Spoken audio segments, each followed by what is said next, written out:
Praise the lord. మన ప్రభువైన యేసుక్రీస్తు నామములో మీ అందరికీ ప్రత్యేకమైన వందనాలు తెలియజేస్తా ఉన్నాను.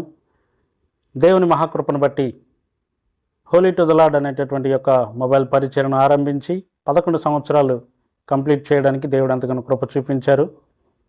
దానికి కృతజ్ఞతాపూర్వకంగా ఒక సందేశాన్ని అందించడానికి మీ ముందుకు దేవుడు నన్ను నడిపించారు. అందుని బట్టి దేవునికి కృతజ్ఞతాస్తుతులు స్తోత్రాలు చెల్లిస్తూ ఉన్నాను. ఆ సందేశాన్ని మనము ఈరోజున ధ్యానిద్దాం. నా దేవుని ప్రియులారా, యేసుక్రీస్తు ప్రభువారు మనకు ఎంతో గొప్ప కృపను అనుగ్రహిస్తూ ఉన్నారు. అయితే ఈ 11వ యానివర్సరీ లేదా ఈ 11వ వార్షికోత్సవానికి సంబంధించి దేవుణ్ణి ఒక వాగ్దానముగా అడిగినప్పుడు కీర్తనల గ్రంథం 147వ అధ్యాయము 11 నుంచి 14 వచనాలు ఒకసారి నేను చదువుతాను. మీరు నాతో పాటు చదవలసిందిగా ప్రభు పేరిట మనవి చేస్తున్నాను. తన యందు భయభక్తులు గల వారి యందు తన కృప కొరకు కనిపెట్టు వారి యందు యెహోవా ఆనందించువాడై ఉన్నాడు. యెరూషలేమా, యెహోవాను కొనియాడుము, సియోను నీ దేవుని కొనియాడుము. ఆయన నీ గుమ్మముల గడియలు బలపరిచి ఉన్నాడు, నీ మధ్యను నీ పిల్లలను ఆశీర్వదించి ఉన్నాడు. నీ సరిహద్దులలో సమాధానము కలుగుజేయువాడు ఆయనే, మంచి గోధుమలతో నిన్ను తృప్తిపరచువాడు ఆయనే. ఈ మాటలు మన వెనుకల్లో దేవుడు దీవించునుగాక. కాబట్టి మనం గమనించినట్లయితే దేవుడు మనల్ని ఎంతగానో మనం ఆయన కృప కొరకు కనిపెట్టాలని, ఆయన యందు భయభక్తులు కలిగి ఉండాలని ఆశపడుతున్నాడు. అదే రీతిగా మనల్ని ఆశీర్వదిస్తానని, అలాగే దీవిస్తానని, అదే రీతిగా మన సరిహద్దులలో ఆయన సమాధానం కలుగజేస్తాడని, మంచి గోధుమలతో దేవుడు మనల్ని తృప్తిపరుస్తాడని ఈ మాటల ద్వారా మనము తెలియజేసుకొనవచ్చు. ఇదే ఈ సంవత్సరపు వాగ్దానముగా ప్రభు మనకు అనుగ్రహించినట్టుగా నేను దేవునికి ప్రార్థన చేసినప్పుడు ఈ యొక్క వాక్యాన్ని చూపించడం జరిగింది. అదే రీతిగా ఈరోజు సందేశాన్ని నిమిత్తమై ప్రార్థించినప్పుడు దేవుడు కొన్ని మాటలు తెలియజేశారు. ఆ మాటలు ఒక్కొక్కటిగా 7 మాటలు మన కోసం దేవుడు తెలియజేశారు. ఆ 7 మాటలను ఇప్పుడు నేను మీతో పంచుకుంటాను. మొట్టమొదటి మాటగా 2 కొరింథీయులకు రాసిన పత్రిక 1వ అధ్యాయంలో మనం గమనించినట్లయితే దేవుని యందే అతిశయించాలి అనేటటువంటి మాటను దేవుడు తెలియజేస్తూ ఉన్నాడు. మొట్టమొదటి మాటగా దేవుని యందు మనము అతిశయించాలి.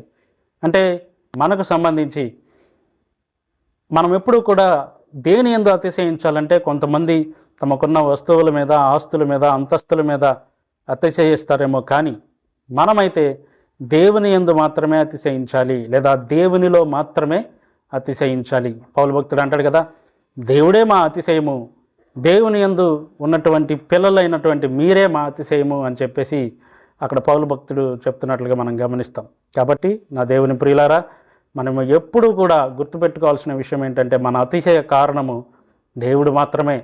మనకున్న తలాంతులు కాదు, మనకున్న ఆస్తులు కాదు, అంతస్తులు కాదు, మనకున్నటువంటి ఈ యొక్క లోకంలో ఉన్నటువంటి ఏది కూడా మన అతిశయానికి కారణం కాకూడదు అనేది దేవుడు మనకు తెలియచేస్తూ ఉన్నాడు తప్ప, ఈ దేవుడే మనకు ఆశ్రయము, అలాగే దేవుడే మనకు ఆనందమై ఉన్నాడు, దేవుడే మనకు అతిశయమై ఉన్నాడు. మనం ఏదైనా గర్వపడాలంటే, మనం ఏదైనా పొగడుకోవాలంటే అది కేవలం దేవుడు మనకు ఆశ్రయముగా ఉన్నాడని, ఆయన మనకు దేవుడై ఉన్నాడనే విషయంలోనే మనం ఆనందించాలి.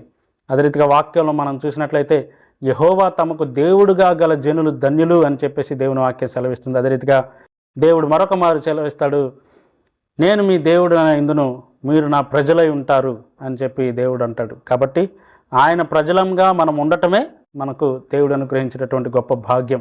దానిలోనే మనం అతిశయించాలి, దాని యందే మనం గర్వపడాలి తప్ప దేవుని విషయాలు కాకుండా మరే ఇతర విషయాల్లో మనం అతిశయించినప్పటికీ అవి మనల్ని నాశనానికి గురి చేస్తాయనే విషయాన్ని మనం గమనించాలి. 2వ మాటగా మనం చూసినట్లయితే యెషయా గ్రంథం 45వ అధ్యాయము 12వ వచనంలో ఒకసారి చూసినప్పుడు, దేవుడే సర్వ సృష్టికి ఆధారభూతుడై ఉన్నాడు. సమస్తాన్ని కూడా సృష్టిని కలుగు చేసినది దేవుడే. కాబట్టి ఆయన తప్ప వేరొక అతిశయ కారణం ఉండకూడదు అనేటటువంటి మాటగా దేవుడు తెలియచేశారు. అలాగే భూమి ఆకాశములను దేవుడు సృజించాడు, ఆదియందు దేవుడు భూమి ఆకాశములను సృజించను అని చెప్పేసి ఆదికాండం 1వ అధ్యాయం 1వ వచనంలో కూడా దేవుడు తెలియచేశారు. మన దేవుడు ఏమై ఉన్నాడు అని అంటే, దేవుడే మనకు సృష్టికర్త. ఆ సృష్టికర్త అయిన దేవుడు మనకు ఉండటాన్ని బట్టి ఆయన యొక్క గుణలక్షణాలను బట్టి మనము దేవునిలో అతిశయించాలి అనేటటువంటి గుణముగా రెండో మాటను మీ మధ్యకు తెలియజేస్తా ఉన్నాను. కాబట్టి ఆయన సృష్టికర్త అయిన దేవుడు మన దేవుడని, అలాగే ఈ లోకంలో అనేకమైన సృష్టములు ఉన్నాయి, కానీ ఆ సృష్టమును మనము పూజించకూడదని, అదే రీతిగా దేవుడు తప్ప మరొక దేవుడు మనకు ఉండకూడదు అని చెప్పేసి ఈ లేఖనం ద్వారా నేను మీకు తెలియచేస్తూ ఉన్నాను. అలాగే మూడవ మాట మనం గమనించినట్లయితే యెహెజ్కేలు గ్రంథము 1వ అధ్యాయం 12వ వచనంలో మనం చూసినప్పుడు అక్కడ నరపుత్రుని ఆత్మ తోడుకొని వెళ్తున్నట్లుగా మనం చూస్తూ ఉంటాం. కాబట్టి మనము దేవుని ఆత్మ అనుసారంగా నడుచుకోవాలి. అందుకనే పౌలు భక్తుడు కూడా కొరింథీ పత్రికలో అంటాడు కదా, మేము మీ ఎదుట ఉన్నప్పుడు ఎల్లప్పుడూ కూడా మేము ఆత్మనే అనుసరించి నడుచుకొనిచున్నామని సాక్ష్యం ఇస్తున్నాము అని చెప్పేసి అంటాడు. అదే రీతిగా రోమపత్రికలో ఎందరైతే దేవుని కుమారులై ఉంటారో, పరిశుద్ధాత్మ చేత నడిపించబడతారో వారు దేవుని కుమారులై ఉంటారు అని చెప్పేసి అక్కడ వాక్యం సెలవిస్తూ ఉంది. అదే రీతిగా మరొక వాక్యంలో ఎవడైనాను క్రీస్తు ఆత్మ లేని ఎడల వాడు క్రీస్తు వాడు కాడు అని చెప్పేసి లేఖనం తెలియజేస్తూ ఉంది. కనుక పరిశుద్ధాత్మ దేవుణ్ణి మనము ఆశ్రయించాలి, పరిశుద్ధాత్మ దేవుణ్ణి మనము అనుసరించాలి, ఆయన యొక్క ఆధిపత్యములో ఆయన యొక్క అధికారము క్రింద మనం నడుచుకోవాలి అనేటటువంటి యొక్క మాటను మనము మూడవ మాటగా తీసుకోవాలని చెప్పేసి ప్రభు పేరిట మీకు తెలియజేస్తూ ఉన్నాను. కాబట్టి ఎవరైతే మనము దేవుని చిత్తానుసారంగా ఆత్మానుసారంగా మనం నడుచుకుంటే అప్పుడు మనం శరీరేచ్ఛలను నెరవేర్చమని చెప్పినట్టుగా మనము మన ఇష్టానుసారంగా నడుచుకొనక పరిశుద్ధాత్మని యొక్క నడిపింపులో మనం ఉంటే ఖచ్చితంగా దేవుడు మనల్ని సర్వసత్యములోనికి నడిపిస్తాడు. మరొక మాట గమనించినట్లయితే మార్కు సువార్త 9వ అధ్యాయం 23వ వచనంలో నమ్ముట నీ వలనైతే నమ్మువానికి సమస్తమును సాధ్యమే అని చెప్పేసి దేవుడు సెలవిచ్చారు. అంటే మనము నమ్మిక కలిగి ఉంటే, మనము ఈ లోకంలో శ్రమ కలిగినప్పుడు, ఇబ్బంది కలిగినప్పుడు, బాధ కలిగినప్పుడు, అవసరం ఏదైనా వచ్చినప్పుడు మొట్టమొదట ఏం చేస్తుంటామంటే జనుల వైపు చూస్తూ ఉంటాం. అదే రీతిగా ఇంకెవరైనా మనకు సహాయం చేస్తారా అని వారి ఎదుట నమ్మకం ఉంచుతాం. మనుషులను నమ్ముతాం, కొంతమంది అయితే డబ్బును నమ్ముతారు, కొంతమంది అయితే వారికి ఉన్న సంపదను నమ్ముతారు, ఆస్తి అంతస్తులను నమ్ముకుంటారు. కానీ మనము దేవుణ్ణి నమ్మం. మన ఎదుటనున్న మనిషిని నమ్ముతాం కానీ దేవుణ్ణి మనం నమ్మం. అందుకనే వాక్యంలో దేవుడు ఈ రీతిగా సెలవిస్తున్నాడు కదా దేవుని మాట ద్వారా, కొందరైతే తమ గుర్రముల యందు అతిశయపడతారు, కొందరైతే తమ రథముల యందు అతిశయపడతారేమో కానీ మనము మన సృష్టికర్త అయిన దేవుని యందు అతిశయించుదాము అని చెప్పేసి అంటుంది. కాబట్టి మన అతిశయ కారణము దేవుడే, మన ఆధారం దేవుడే, మన నమ్మకము దేవుడే. కాబట్టి ఆయన లేకుండా మనకేది కలుగలేదు, ఆయనకు అసాధ్యమైనది ఏదీ లేదు, సమస్తమును ఆయనకు సాధ్యమే. కనుక మన వైపు నుంచి మనం చేయాల్సినటువంటి విషయం ఏంటంటే కేవలము నమ్మిక ఉంచటమే. అయితే ఇది అంత ఈజీగా వస్తుందా అంటే కాదు.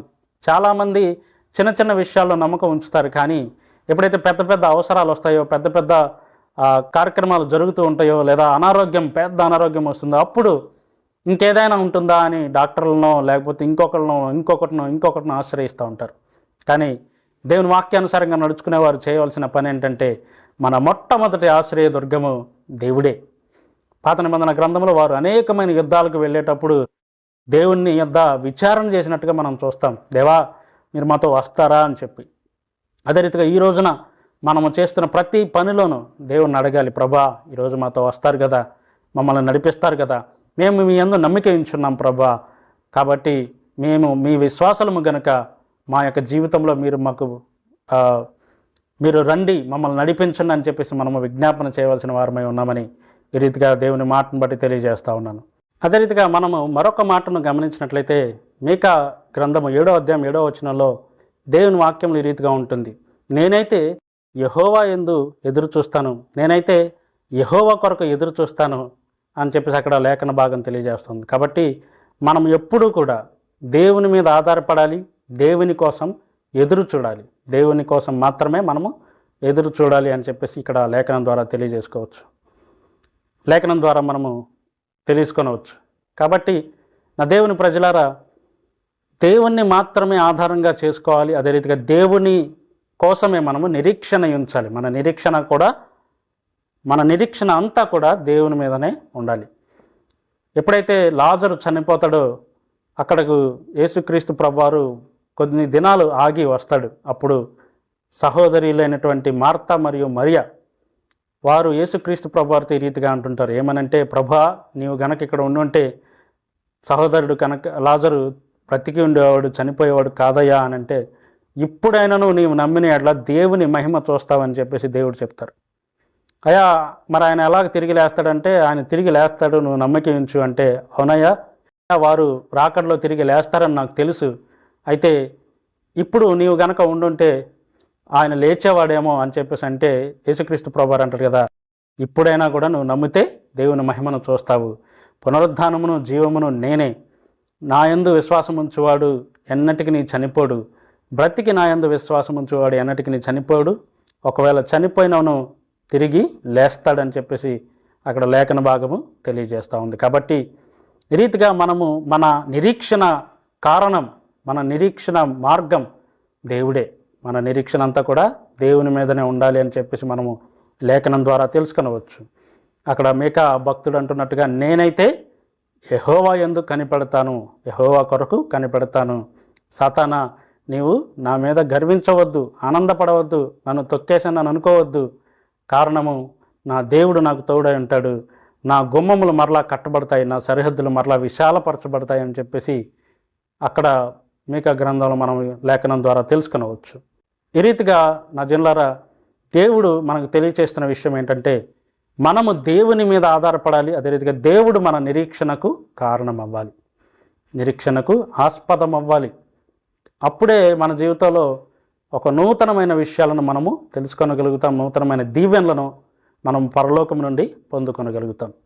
మరొక మాటను మనం చూసినట్లయితే గలతీయులకు రాసిన పత్రిక 4వ అధ్యాయం 14వ వచనంలో పౌలు భక్తుడు అంటాడు అక్కడున్న సంఘస్థులతో, మీరు నన్ను క్రీస్తు వలె అంగీకరించారు, క్రీస్తును ఎలాగైతే స్వీకరిస్తారో నన్ను కూడా అలాగే స్వీకరించారు అని చెప్పేసి అక్కడ పౌలు భక్తుడు సాక్ష్యం ఇస్తాడు. కాబట్టి ఇక్కడ మనకు అర్థమయ్యే విషయం ఏంటంటే, ఆతిథ్యము ఇచ్చే విషయంలో మనం ఎప్పుడు కూడా వెనుక ఉండకూడదు అని చెప్పి ఈ మాటను బట్టి మనం తెలుసుకొనవచ్చు. అంటే ఎవరైనా మన యొద్దకు వచ్చినప్పుడు వారికి ఆతిథ్యం చేసే విషయంలోనైనా, అలాగే వారిని చూసుకునే విషయంలోనైనా మనం ఎప్పుడు కూడా వెనుకంజ వేయకూడదు. అదే రీతిగా మేలు చేయుట యందు విసుకక ఉండవద్దు అనేటటువంటి దేవుని వాక్యాన్ని మనం ఎప్పుడు జ్ఞాపకం ఉంచుకొని, అదే రీతిగా దేవుని బిడ్డలని ఒక గిన్నెడు చన్నీళ్ళు ఇచ్చినా కూడా మీరు ఆ ఫలమును పొందుకుంటారని, దాన్ని కోల్పోరని యేసుక్రీస్తు ప్రభువారు చెప్పినట్టుగా మనము దేవుని బిడ్డలకు ఖచ్చితంగా ఆతిథ్యము చేయవలసిన వారమై ఉన్నాము. దేవుని సేవకులకు వారిని ఎంతగానో ఆతిథ్యం ఇచ్చేటట్లుగా మనము ఉండవలసిన వారమై ఉన్నామని ఈ లేఖనం ద్వారా తెలుసుకొనవచ్చు. అంటే మన ఇండ్లకు లేదా మన కుటుంబాలకు మధ్యలో దేవుని సేవకులను గౌరవిస్తూ, వారిని హెచ్చిస్తూ, దేవుని చిత్తానుసారంగా వారిని గౌరవించాల్సినటువంటి బాధ్యత, ఆతిథ్యము ఇవ్వాల్సినటువంటి బాధ్యత మన మీద ఉన్నదని ఈ లేఖనము ద్వారా మనము తెలుసుకొనవచ్చు.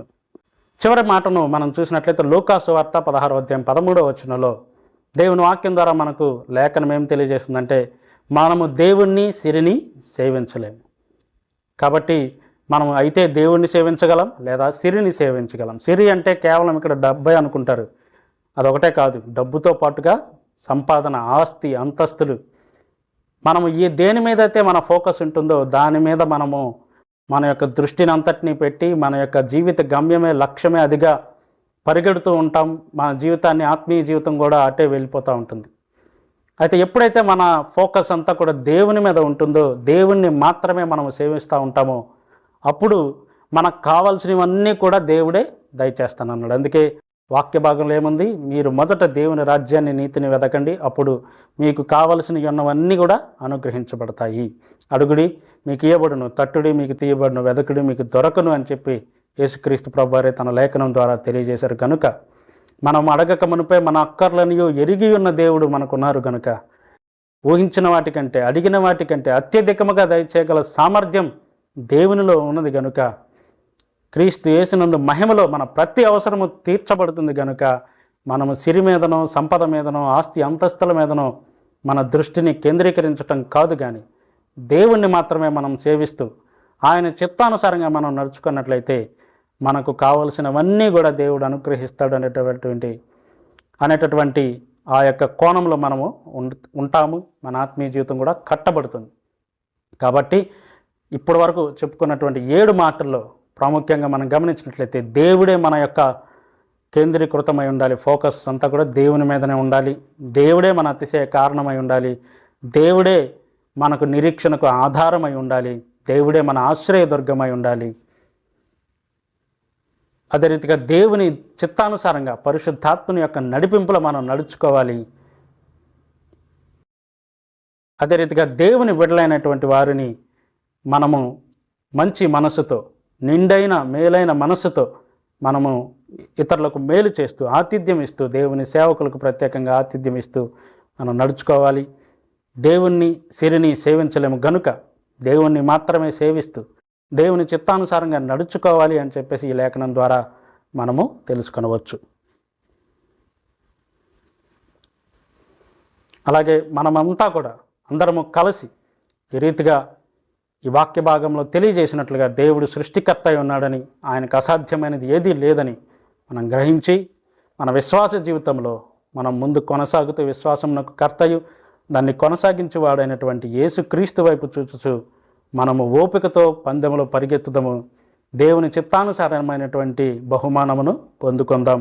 పౌలు గారు మాదిరి చూపించినట్టుగా మన విశ్వాస జీవితాన్ని కొనసాగిస్తూ అంతమ వరకు పోరాడుతూ ప్రయాసపడుతూ దేవుని చిత్తానుసారంగా నడుచుకుంటూ దేవుని ప్రేమలో ఎదుగుతూ మనము ఈ యొక్క ఆత్మీయ జీవితాన్ని కొనసాగించాలని, ఈ 7 మాటలు ఎవరైతే పాటిస్తూ ఉంటారో వారి యొక్క సరిహద్దులు విశాలపరచబడతాయని, అలాగే దేవుడు వారిని మంచి గోధుమలతో తృప్తిపరుస్తాడని వాగ్దానం చేసిన రీతిగా ఆ వాగ్దానాన్ని మన జీవితంలో నెరవేరుస్తాడు. అట్టి కృప దేవుడు మనకందరికీ దయచేయునుగాక.